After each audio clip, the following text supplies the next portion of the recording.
Hey, welcome. Thank you all for joining us today for the March Tech Accelerator webinar. Our presentation topic this month is Smart Home Safety and Supporting Digital Choice. This session is being recorded, and the video will include picture-in-picture ASL interpretation, as well as a full transcript. You'll be able to access that on our website at disabilities.temple.edu, and I will put that link in the chat for everyone as well. And that website is also where you can register for future webinars. TechL has a wonderful series of 18 topics that began in July of 2024 and will be running through this December of 2025. They are held on the third Thursday of the month, offered at 2 times, 12 and 4. This series is part of the Tech Accelerator program, which is an initiative funded by the Office of Developmental Programs and the Office of Long-Term Living here in Pennsylvania. This project is made possible through funding from the American Rescue Plan Act.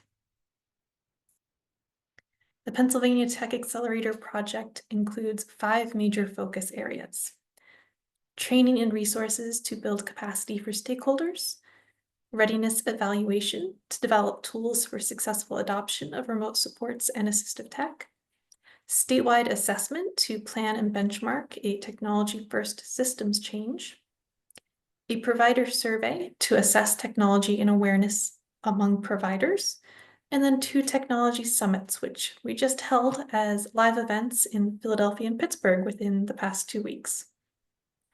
You can learn more about all of those projects on our website. Without further ado, I would like to introduce our guest speaker for today. So Tiffany Wilson is the owner of Wilson Inclusive Solutions, and Tiffany has over 15 years of experience in disability services and has published work on the unintended harm of smart home devices as assistive technology. So thank you, Tiffany.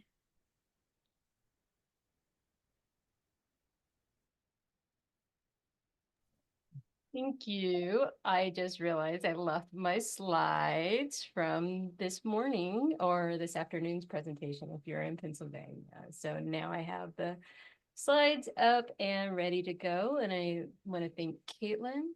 I want to thank the Institute on Disabilities at Temple University and also the AT-ACT program, Tech Owl, that is also housed within the Institute on Disabilities, for having me here today to discuss the importance of digital autonomy. We're talking, and the presentation is supporting digital choice, smart home safety. Through implementing large-scale assistive technology initiatives, including Alaska's federal AT program, I've witnessed how smart home technology is changing lives. However, I've also seen complex challenges that go along with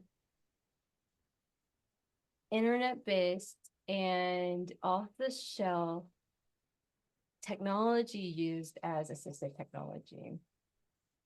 These situations have often caused unintended harm, and we're going to talk about that today.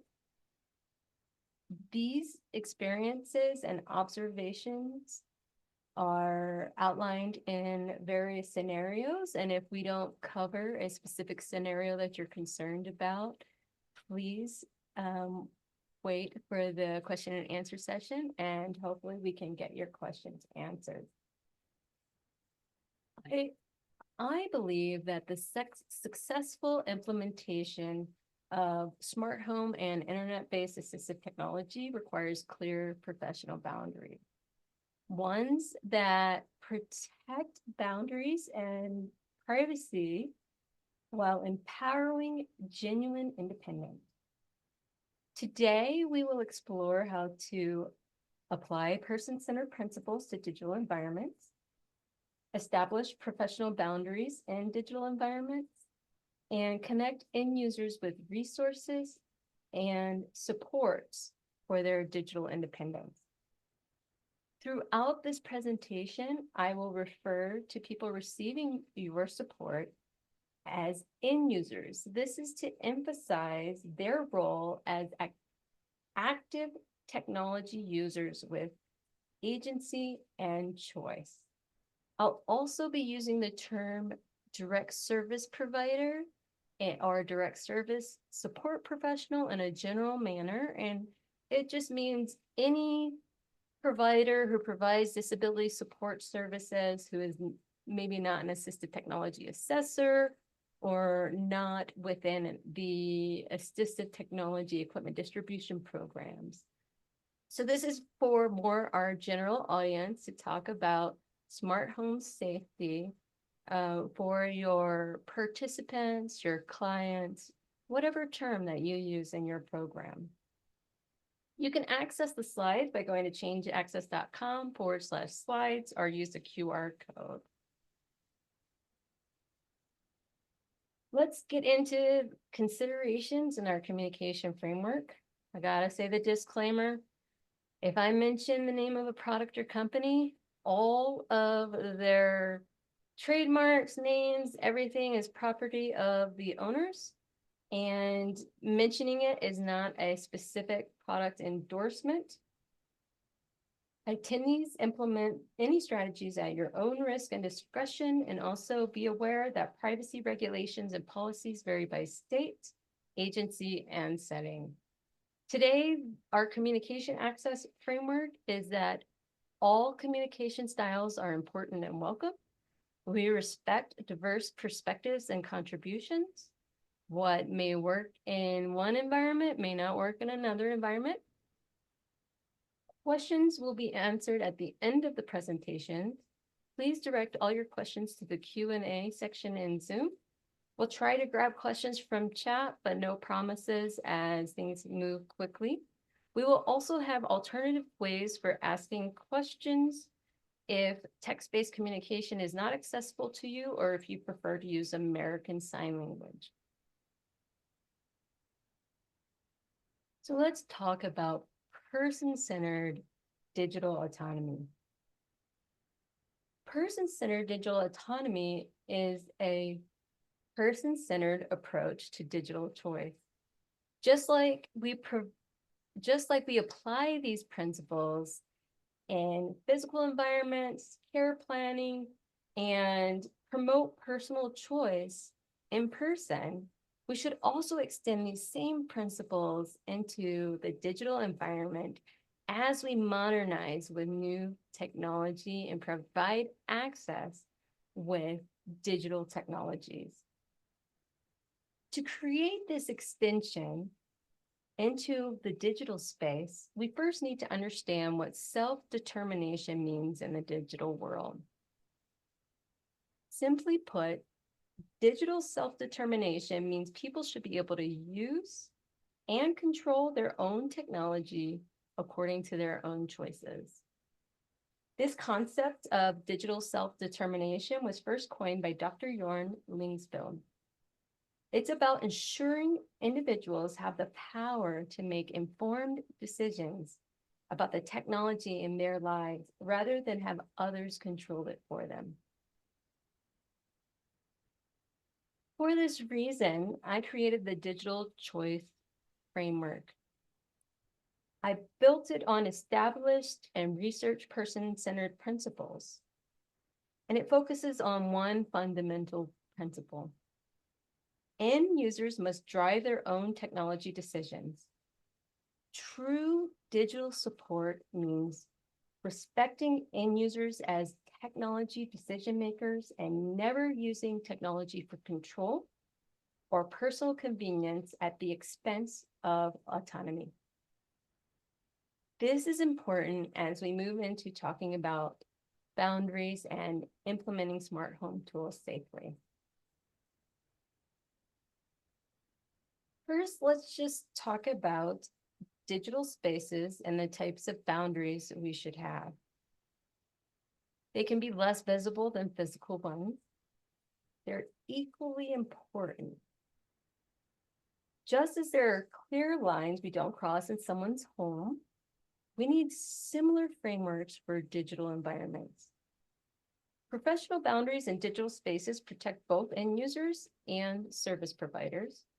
These essential boundaries include account ownership, End users should control their own accounts and login information. There should be professional separation. We should never use our personal device, accounts, or phone numbers. Our phone numbers should not be used for multi-factor authentication for our clients. We should also have privacy boundaries. We should protect sensitive information and respect digital spaces. There should be financial separation with clear boundaries in regard to purchases and subscriptions and all the costs that come along with assistive technology acquisition. We should understand there are limits to our roles as technical supports or providing technical advice. We should connect end users to qualified or appointed tech specialists rather than trying to figure it out as a care provider. Know this, even well-intentioned tech support can create significant risks. From dependency to, let me say that again, from dependency and all the way to privacy violations, to financial entanglement, and regulatory problems. I've seen it.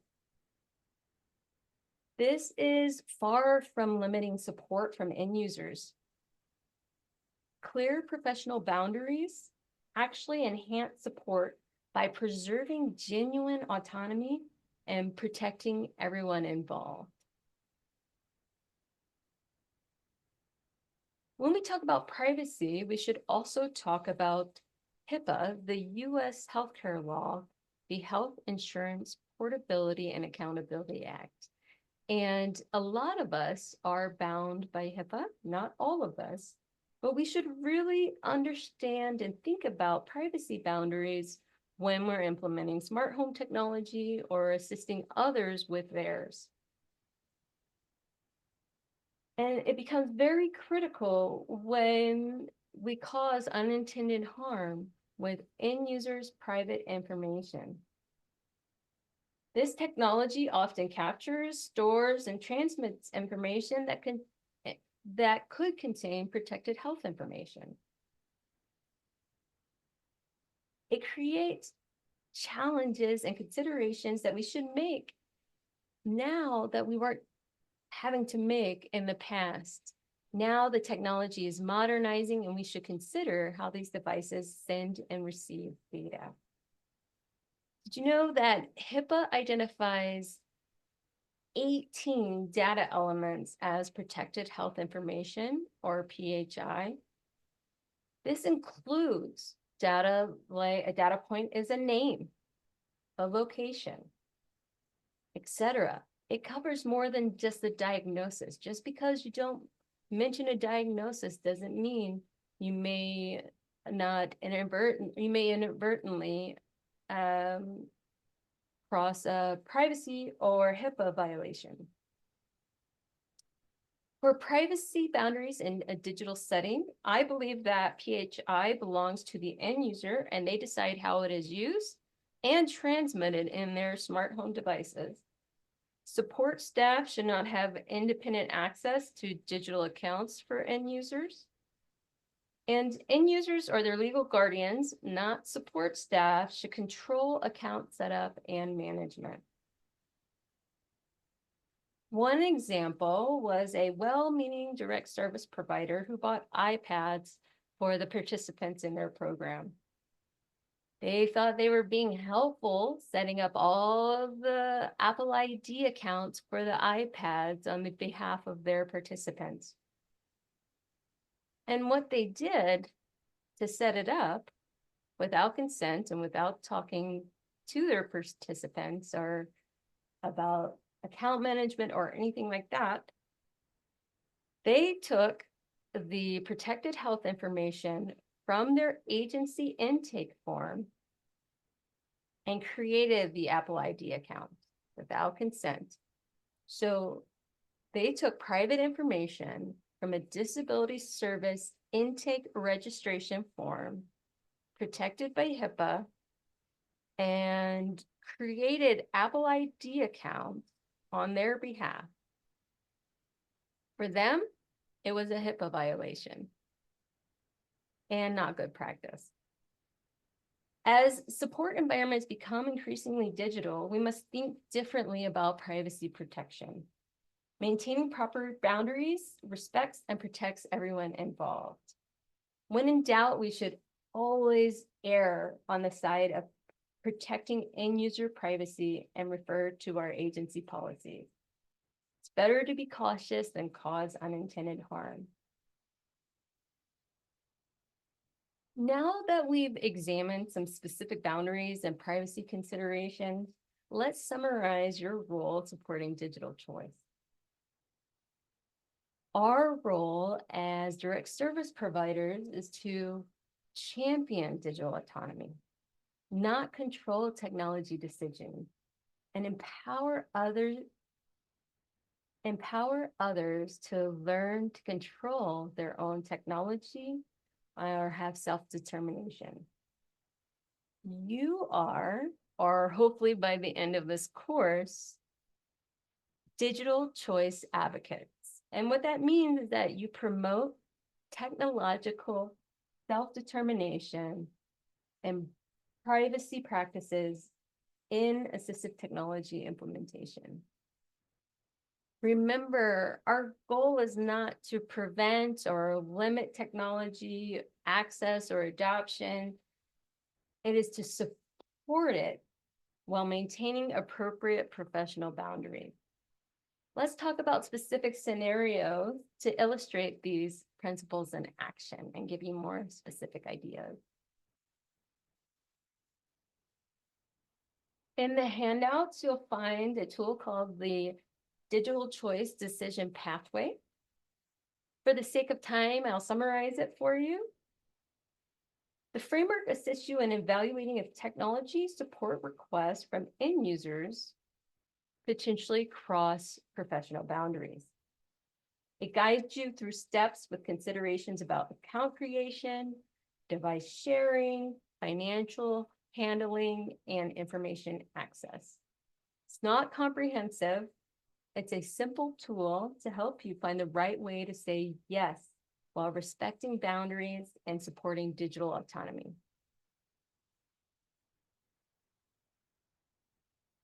Let's talk about how smart home devices are changing lives and providing access. Everyday tech is becoming more popular and affordable, making it easier for people to use off-the-shelf devices like smart home speakers as assistive technology instead of expensive specialized tools or specialized assistive technology. There are also cell phones, smart assistants, tablets, and we're seeing more and more all of these devices being distributed in assistive technology programs. Also, more and more people are able to afford it individually. This is what's great about smart home technology. This slide shows a person controlling various smart home devices in their living room. Consider a person with physical mobility challenges and how they can control their home and environment with off-the-shelf devices instead of costly proprietary environmental controls. The example has a robot vacuum, the individual's controlling their lights, the temperature, speakers. And this slide shows more examples. Smart cameras can enable those with mobility challenges or limitations to see visitors. Tablets can do many things. They can control environments, provide vital communication apps. Smart assistants can support memory, timekeeping, and even provide visual descriptions. Not only do these technologies offer convenient and affordable options, they can also create genuine autonomy and connection. In the next section, we will explore common situations you might encounter and a couple ideas on supporting end users who have smart home technology. These scenarios come from real life experience from various support environments. For each, we'll discuss the situation and potential responses. Again, if your situation is not discussed, feel free to put it in the Q&A or ask us at the end, and we'll see if we can get it covered. Let's talk about account management. One of the most common boundary challenges involves managing accounts. For various reasons, end users often request or need assistance setting up accounts. Not just and these days, there's an account for everything. The device, the app, online services. And in my observation in Alaska, the most common reason people needed assistance was lack of digital literacy. I've observed consistent challenges when support staff create accounts for end users. Ownership becomes unclear, privacy violations happen, the end user becomes dependent on staff for access, and digital independence is compromised. This can be particularly concerning with accounts that require payment information, like an Amazon account that is required to use an Alexa device. Setting up these accounts for someone else creates financial and privacy boundary issues. In one case, a well-meaning support professional created digital accounts for everyone they served, not the same one who uses the protected health information. And they provided several different smart devices. When that staff member left the organization, several individuals lost access to their assistive technology because no one else knew their login information. Let's talk about a scenario with account management. Maria received an Amazon Echo as a gift and asked, "Can you just set it up for me? I don't understand technical things." What would you do? Think about your answer privately or drop it in the chat. I am locating, there is my Zoom bar so I can open my chat. So A is go ahead and set it up using your Amazon account. B, create an account in her name. C, explain you can't set it up, but connect her with Amazon or other resources for digital literacy, or even possibly an AT program. D, tell her she shouldn't use technology she doesn't understand. What would you do? Feel free to throw it in the chat.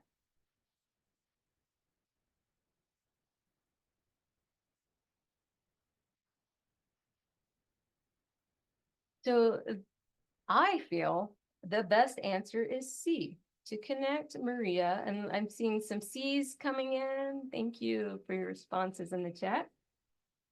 Connecting Maria with resources maintains boundaries while still providing support. A and B cross boundaries by controlling account creation. And D dismisses her autonomy and interest in technology.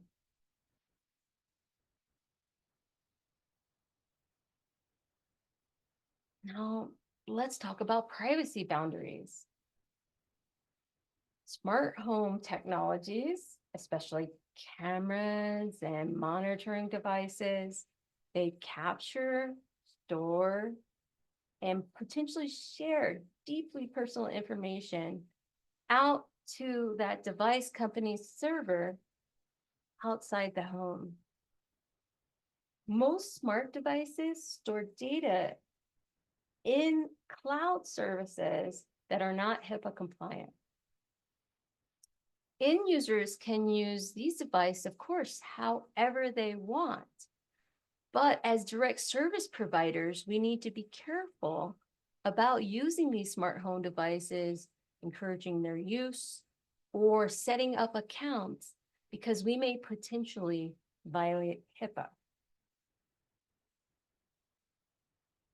Other things that these devices capture are voice recordings, activity patterns, could be eye movements for VR headsets. Health data is collected. Does anybody use a Apple Watch and your health data on it? I use it for assistive technology. In the end, it's about end users maintaining control over what devices capture their information and how their data is used. They can choose to use it however they want. But it's not up to me to decide for them or use their protected health information. So remember, this data could sit on third-party servers with limited to no privacy protection. Let's talk about a scenario. Robert's family wants to install a camera in his bedroom to, quote, keep an eye on him at night. They asked for your help to set it up. Robert hasn't expressed an opinion. What would you do? Feel free to drop it in the chat. A, install the camera since family members requested it. They should know what's best, right? B, connect them with AT specialists or experts who can discuss different monitoring options or alternatives. C, install the camera but position it to avoid capturing personal activities. And D, tell them it's not your problem. They need to figure it out themselves.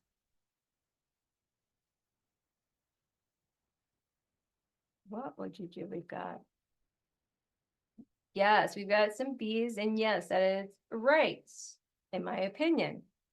Connecting the family with experts who can advise on appropriate monitoring options, talk about various tools, and maybe not, it may not even be a monitoring option that this person needs. There's other tools that could assist.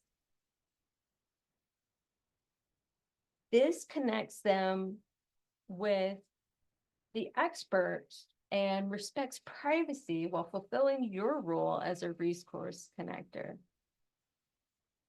And I love the comment in the chat about the family needing opportunity to learn about supports other than cameras. I wholeheartedly agree. They may not have been exposed to other options.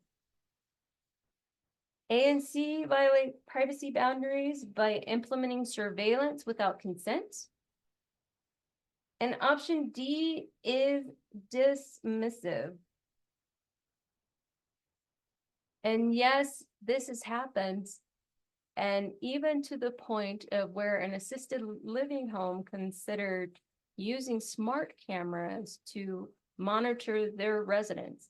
Some had guardians, some did not. And of course, we educated them and discussed with them how in this particular case, it was not appropriate, and how the assisted living home would be violating HIPAA with a smart camera because those recordings live on the cloud. There are more closed systems, and there are systems that may offer more strict privacy protections, but it's really important to connect them with the right resources. Financial boundaries. Many smart devices require payment information, or they require subscriptions or ongoing purchases. Key points. Never share your payment information. Yes, it's happened. Well, you help somebody download an app, or it's just 99 cents. Let me get that for you. You should maintain clear financial separation and be cautious about encouraging purchases that has a long-term financial impact or long-term financial implication. Are you encouraging someone to use their funds in a certain way? Even well-intentioned financial entanglements can lead to complicated situations that blur professional boundaries and potentially violate organizational policies. Let's consider the next scenario. James asks, can you just help me set up my account and figure out how to pay for apps on my iPad? What would you do? A, set up the account using his credit card information. B, connect him with appropriate resources or support to learn how to get assistance for creating the account or learning how to set up account from Apple, like the Apple Store. D, create the account, but tell him to add the payment later so you don't touch his financial information. D, set it up using your card until he can add his own. Access is access, right? I'm seeing some B's. Yes, yes. I believe that the best answer is B. To connect James with resources maintains financial boundaries while providing support. It keeps payment information separate while ensuring James gets the assistance he needs. A and C cross boundaries by directly handling account and financial information, while D creates an appropriate financial entanglement by using your own payment method. Let's talk about tech support boundaries. As digital environments become more complex, there's often pressure to solve technical problems for individuals who are still learning about technology and increasing their digital literacy. However, we must recognize when these technical problems may be beyond our role or expertise to provide support. The key principles: know when to refer to specialists, ensure information stays with the end user, understand the limits of your technical role. Just because you understand something does not mean it is your role to assist technically. In most situations, it can be best to connect folks with appropriate resources that increase their independence and their learning for digital portfolio, managing their digital portfolios. This is often more empowering than implementing solutions yourself. Account ownership and digital portfolio management are fundamental aspects of digital autonomy and literacy.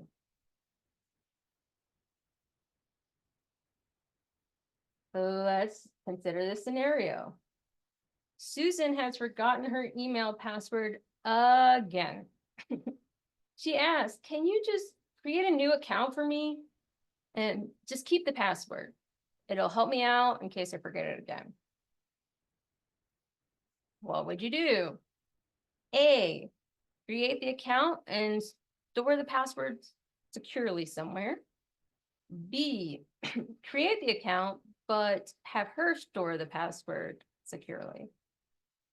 C, recommend specific password solutions.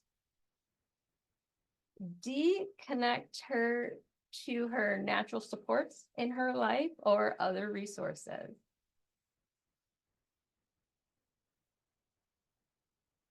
Some answers here. We've got D. Yes, I believe the best answer is D. To connect Susan with digital literacy resources, our AT specialists or other natural supports or guardians can maintain boundaries and respect her autonomy while still ensuring she gets proper assistance. A and B cross boundaries by creating and managing her account. C crosses a boundary by making specific technical recommendations that may not match her needs or abilities. Also consider this. many service providers and assistive technology assessors recommended the password management tool LastPass. Guess what? LastPass had a privacy breach in 2022.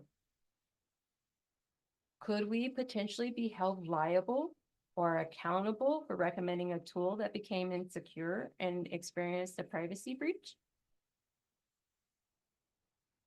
That is something that we should consider and allow the other person to make their own informed choice about the appropriate tools that they need.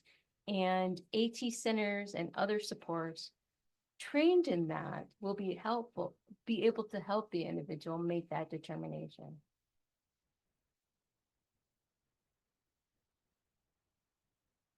Which brings us to our next slide. You have a lot of excellent resources in Pennsylvania. It was really great to work with Caitlin on this, to put it together. In the handouts, you'll find the full document. And for here, I'm just going to be brief, but the document has contact information and websites. Because I know it's difficult to watch someone struggle. And we do want to create digital autonomy, and we want to improve digital independence. Access for digital autonomy. And we can do that by connecting to resources. So in Southeast Pennsylvania, you do have your digital navigator programs. Their website isn't currently working, but you can connect with 211. There's Computer Reach in Western Pennsylvania, online programs, local libraries, and community centers. And it's really important that individuals understand their technology, they understand their accounts, and we raise the digital literacy. Well, I would say everyone, but I also believe that it's very important that if we're providing devices or supporting devices, that's digital literacy and autonomy is very important. You also have your Assistive Technology Resource Center through Tech Owl, or your centers across the state. And then Tech Owl holds the assistive technology program funding through the federal government that allows them to provide free demonstrations, loans, and awareness about assistive technology for free statewide. So when in doubt, you could call your AT program and they may be able to direct you to the right resource. But they're also a great local support. The technical support section does not have specific phone numbers or websites. It can vary by device. For instance, there's manufacturer-specific support for devices. If somebody needs assistance for setting up an Amazon Alexa account, have them call. Maybe one option is having them call Amazon and have their customer service rep assist them with help setting it up. For instance, I attend these assistive technology conferences like CSUN in California, and all of these companies like Amazon and Google are there telling us about their accessible customer service options. Let's try them out. Let's help Amazon be better and more accessible. So let's work together to increase literacy on all sides. There's also authorized repair locations, specialized accessibility helplines, excuse me.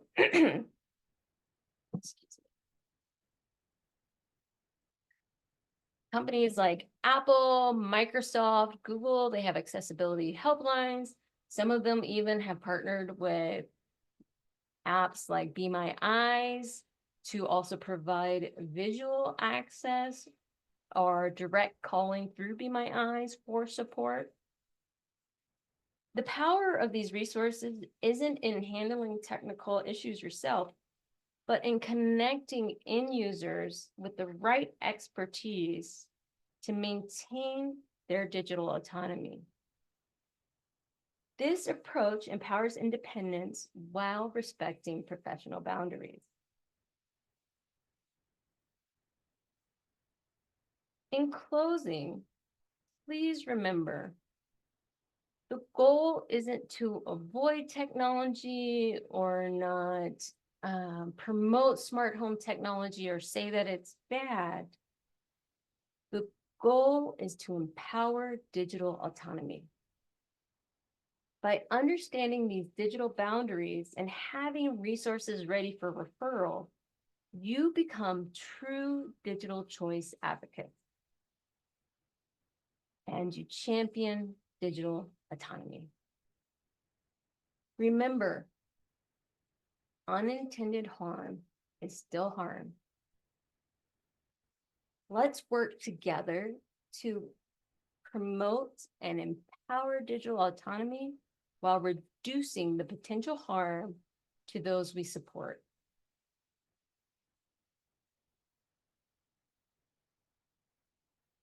Brings me to the question slide. I'm going to describe the slide and the process and then turn it over to Caitlin to manage the questions. So the communication framework, your communication and your questions are important to us. We offer two ways to ask questions: through the Zoom Q&A, or you can ask it live if you prefer an alternative to text-based communication, or if you would like to use American Sign Language. We'll rotate between these methods. If you would like to ask a question live, please follow these steps. Use the raise hand tool and wait for approval. If you're unable to use the tool, please connect with Caitlin. Once you are approved, please turn on your camera to ensure lip reading access for others. If you're using your mouth to speak, keep your question brief and allow time for processing. And after asking your question, please turn off your camera and microphone unless instructed otherwise. Sometimes I might want to ask you more questions. I'll ask you to stay on the line. Not the on the Zoom, I guess it's not the line. You can find my contact information by using the QR code or going to the website pxl.to/Tiffany. And if you would like a certificate of attendance for this session, please email questions@changeaccess.com and we'll be happy to send you one next week. Over to Caitlin.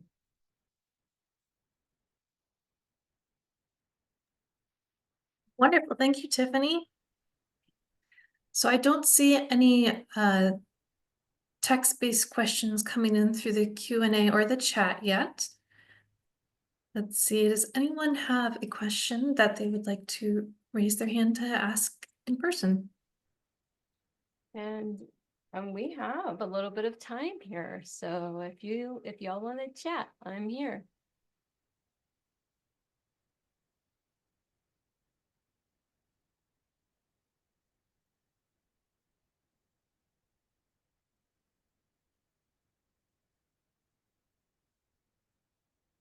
Tiffany, I have a question for you. Okay. So we discussed a little bit earlier today the different policies that smart home speaker companies like Amazon and Google have regarding storage of data, in terms of figuring out when they're listening or not listening. And I know that some of those change relatively frequently. Amazon seems to be just changing theirs some point in the next couple of weeks, sometime this month, they're going to be changing it so that you can no longer opt out of sending your requests to the cloud. Is there a good way to keep on top of that stuff? How often do you recheck the privacy settings? Is it every time you install a device for someone, or how do you keep on track of those? That's a great question. So, and you're asking from the perspective of an assistive technology provider? Right. Okay, great question. And so you're right. It looks like you stay up on the news. I just read that article too. And we are seeing, so with devices, they're not necessarily bound by regulations to in the way they implement their privacy practices. And so with that, that means a lot of these devices are not secure. And, in the past, these smart speakers and these companies, we talked about Amazon, Amazon would say that they did not save the recordings and that it would only be activated on the wake word.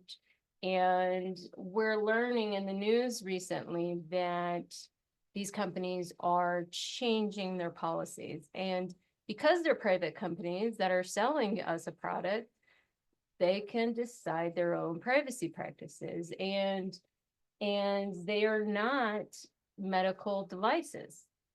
And so to answer your question, Caitlin, what I normally do is I try to follow any newsletters I can find from the company or notifications. There's some companies that every time they have an update, they'll email it out, what the patch is, what the update is. And there's also ways you could check their current privacy policy practices. And so what I would do is I would also flip that and more learn where these companies host their privacy practices. And do they offer it in plain language? If they don't, can you take it and put it into plain language and understanding it? And honestly, they could change it tomorrow. They could tell us, they could not tell us.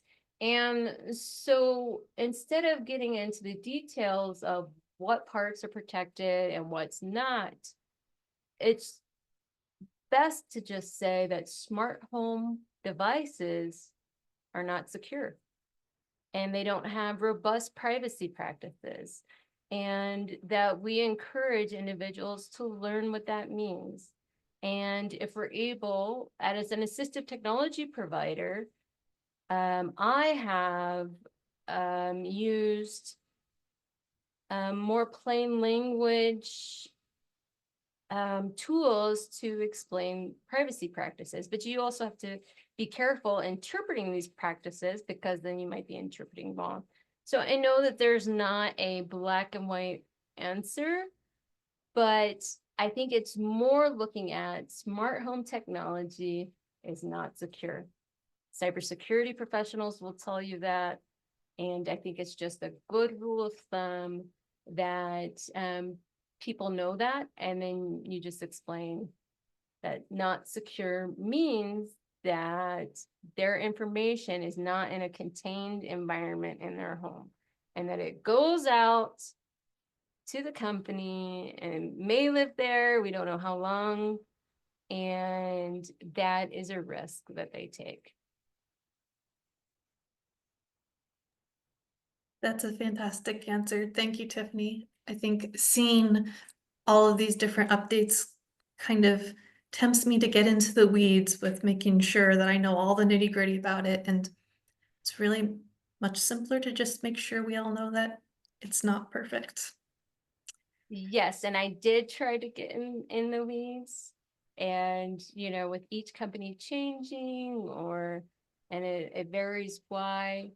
There is a website I recently learned about. I haven't used, but I'll send it to you, Caitlin. And this company claims to take terms and conditions and put it in plain language. It's a tool for people to use. I haven't used it, and people would have to use it at their own risk. Although I do caution being careful because terms and conditions are potentially legal agreements. So if you're setting up an account on somebody's behalf, you may be potentially agreeing to something legally for them. Or if you decide to explain terms and conditions to someone, are you potentially explaining a legal document to them? And is that appropriate? So those are other privacy considerations for terms and conditions.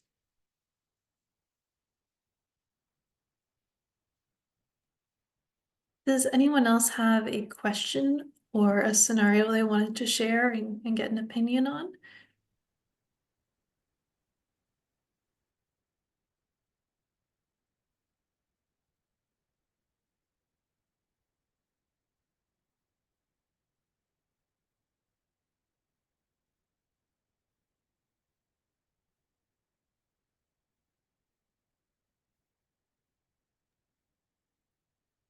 Well, you do have Tiffany's contact information here on the slide and on the link in the chat.